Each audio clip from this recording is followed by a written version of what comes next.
The rain fell like shattered glass that evening, cold, relentless, and uncaring.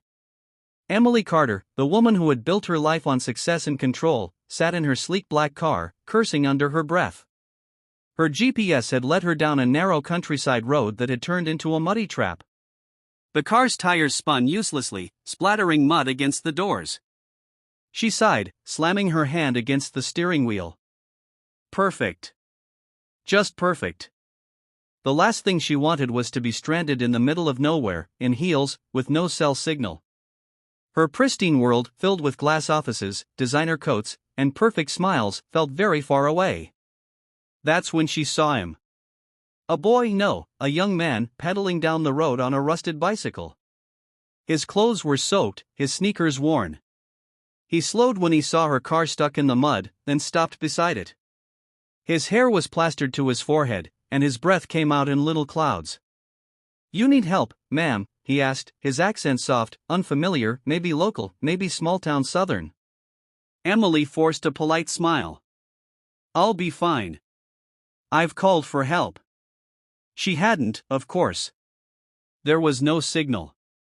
But she couldn't bring herself to accept help from a boy who looked like he barely had enough to eat. He didn't argue.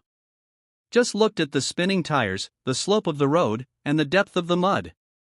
Then, without a word, he parked his bike, rolled up his sleeves, and walked toward the back of her car. "Wait, what are you?" "Pushin'," he said simply. And he did.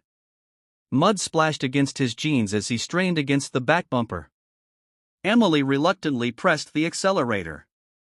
For a second, nothing happened, then the car lurched forward, finding traction. He stumbled, covered in muck, but smiled. "There you go." Emily got out, guilt creeping through her chest. His hands were scraped, his clothes filthy. "You didn't have to do that. You'll ruin your clothes." He chuckled. "These old things? They've seen worse." She fished in her bag, pulling out a 20. "Please, take this. You helped me. It's the least I can do." He shook his head, wiping his hands on his jeans. "Ma'am, kindness don't need payment." That simple sentence hit her harder than she expected. No one had refused her money in years. He gave a quick nod, grabbed his bike, and pedaled off into the rain. Emily sat back in her car for a long while, watching the boy disappear into the distance. Something about his quiet humility clung to her long after the rain stopped. A week later, she returned to that same road, driven by something she couldn't explain. She found a small roadside community nearby, rows of worn houses, peeling paint, and tired faces. That's when she saw him again. He was outside a weathered house, fixing an old bike for a group of kids. They were laughing, barefoot, their clothes patched but clean. He noticed her car, smiled, and waved shyly. "You again," he said, wiping his hands. "You fix bikes now?" she asked. Stepping out. He shrugged. "Just helping out the neighborhood. Some of these kids gotta ride miles to school. Can't do that on a busted chain." Emily looked around. A few adults were watching from porches, their eyes tired but warm. Something stirred in her chest, an ache she hadn't felt in years. "What's your name?" she asked. "Jake." "Jake, do you do this often?" He nodded.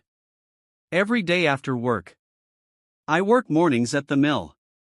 This keeps me sane, I guess. My mama used to say, kindness is free, so spend it often." Emily felt her throat tighten.